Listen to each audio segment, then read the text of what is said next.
بسم الله الرحمن الرحيم السلام عليكم ورحمة الله وبركاته كسر دوادا حرونت حزبك أود شعبك ما أنت لقى بالله وينو فرنتاي حرونت حزبك أود شعبك أدي هذا ما سنتين وينو فرنتاي كسر دوادا هول قلنت حرونت حزبك أود شعبك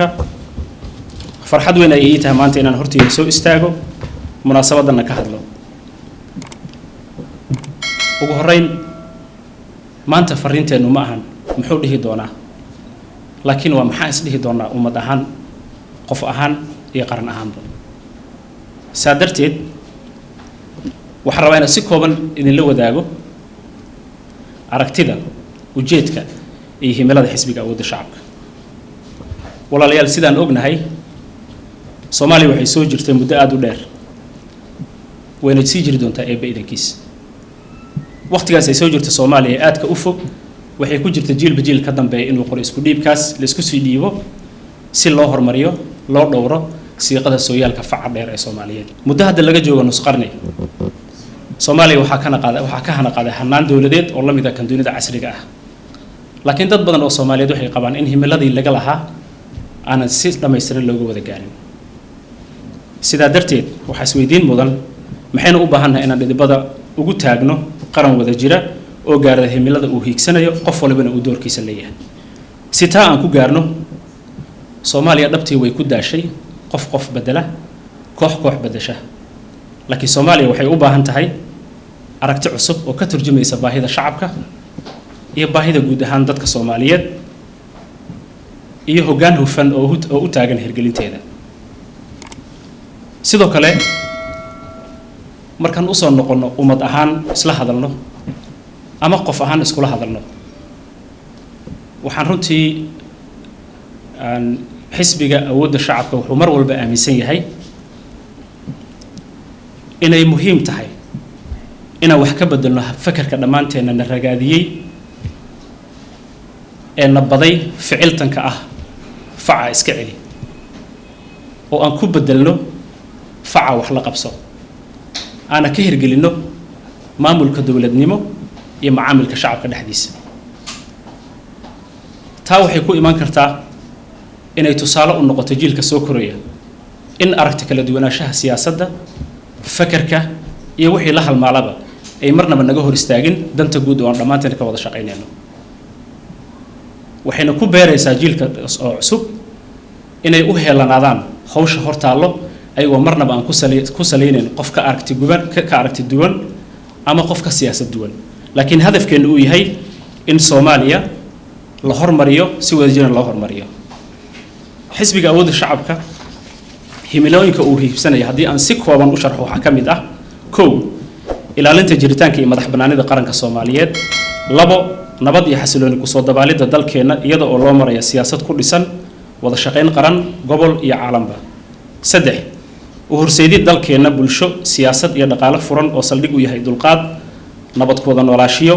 iyo wax wada qabsi qaran iyo mid caalamka afar unkid dawlad wanaag ku dhisan hay'ado madax bannaan daah furan yoolna u yahay sareynta sharciga shan dhisidda hanaan adeeg bulsho oo muwaadiniinta ka haqabtirta baahida asaasiga ah lix xoojinta iyo sare u qaadida doorka haweenka Soomaaliyeed ay ku leeyihiin siyaasadda iyo horumarka bulshada toddobo hirgelinta siyaasad lagu horumarinayo fursadda waxbarasho xirfadda shaqo abuurka ee dhalinyarada Soomaaliyeed ee dubdhaxaadka u ah ayaha qarankeena inta kadib xisbiga awoodda shacabka himiladiisa waa hirgelinta aragtida cusub si aan wax uga bedelno wacyiga iyo waaqiciga qarankeena maanta ku sugan yahay bog cusubna ugu furna jiilka soo koraya si ay uga mid noqdaan loolanka asaagooda caalamka una horumariyaan dalkooda hooyo inta kadib waxa su'aalo badan ay ka taagan tahay marka la gaaro xilli kala guurka ee siyaasadda taana waa wax iska caadi ah ama dabiici ah in bulsho ay soo wajahdo xaalad walwal ah xilli kala guurka siyaasadda gaar ahaan marka aysan hay'adaha dawladda si daah furan kalsooni loogu qabin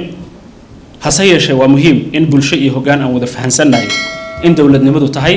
ismaamul ku dhisan heshiis bulsho la isla ogol yahay xeerkana xeendaab u yahay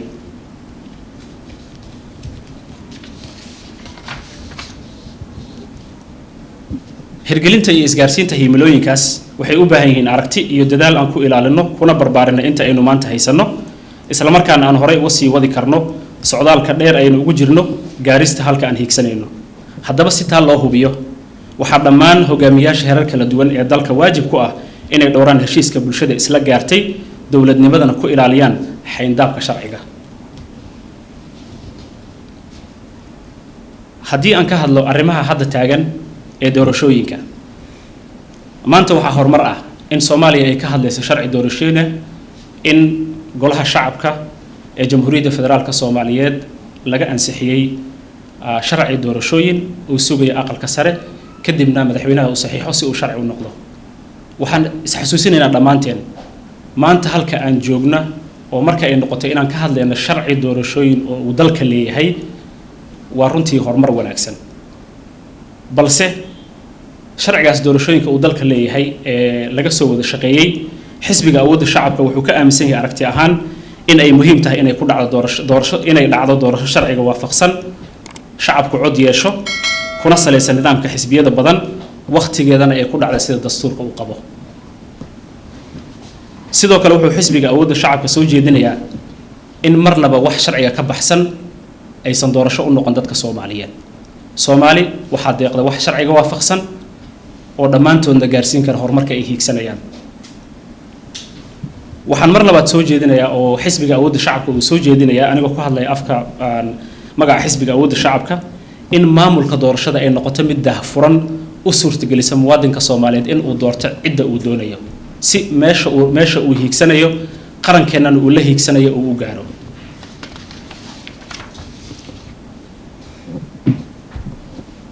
haddii aan si kooban uga hadlo arrinta wada hadallada Somaliland iyo Soomaaliya wuxuu xisbiga awoodda shacabka qabaa in mar waliba lagu saleeyo in ahmiyad weyn ay leedahay wada hadallada ka dhaxeeya Soomaaliya iyo Somaliland taa waxay sal u tahay aasaas u tahay dhammaan ummadda Soomaaliyeed waxay hiigsanaysaa inay wada gaarto sidaa darteed waxaan mar labaad iyo mar saddexaad ku baaqaynaa in wada hadallada ahmiyad gaar ah la siiyo dadka ku howlan hawshaasna mar walbana la fahmo in wax walba lagu gaari karo wada hadal oo aan joojoob iyo qasab iyo wax kale waxba lagu gaari karin waxaan rabaa inaan ummadda Soomaaliyeed guud ahaan halkan baaq ugu diro oo aan iraahdo xisbiga awoodda shacabka uma taagna dan gaar ah qof gaar ah xisbi gaar ah deegaan gaar ah xisbiga awoodda shacabka sida magaciisa uu ka turjumayo wuxuu u taagan yahay shacabka Soomaaliyeed oo kaalin ku leh sidaa darteed taladaada tusaaleyntaada fikirkaaga aragtidaada waxay noo tahay muhiim xisbigan ma ahan xisbi qof gaar ah u shaqeynayo deegaan gaar ah u shaqeynayo dan gaar ah u shaqeynayo waa xisbi asaasidiisa uu yahay mid ummadda u shaqeynayo sida aad ka soo aragteen xafiiska xisbiga oo maanta si rasmi ah loo furay oo xariga looga jaray oo shaqeyn doona insha Allah wixii maanta ka bilowdo waxa farxad noo ah dadaalkaas waxa halkaas soo gaarsiiyay dad fara badan dal jirka loo jeedo iyo mid ka daxsoonba waxaan rabaa inaan u mahad celiyo qof walba oo kaalin ka qaatay dal iyo dibadba waxaan hubaa lama soo gaari lahayn maanta meesha aan gaarnay nooma suurta gasheen maanta waxa aan qabsanay haddii aysan kaalin weyn ka qaadan lahayn dadka Soomaaliyeed oo runtiina garab istaaga shacabka Soomaaliyeed dal iyo dibadba waxaan rabaa inaan u mahad celiyo ugu dambeyn aan iraahdo xisbigan waa xisbiga shacabka Soomaaliyeed waa xisbiga awoodda shacabka Soomaaliyeed oo la rabo mar walba inuu qof walba kaalintiisa aragtidiisa iyo fikirkiisa uu ku biiriyo si dalkan aan wada gaarsiino meesha aan rabno sidaa darteed waxaan aaminsanahay qof waliba oo inaga mid ah wuxuu leeyahay kaalin wada jirkeennana waa awood aan la weecin karin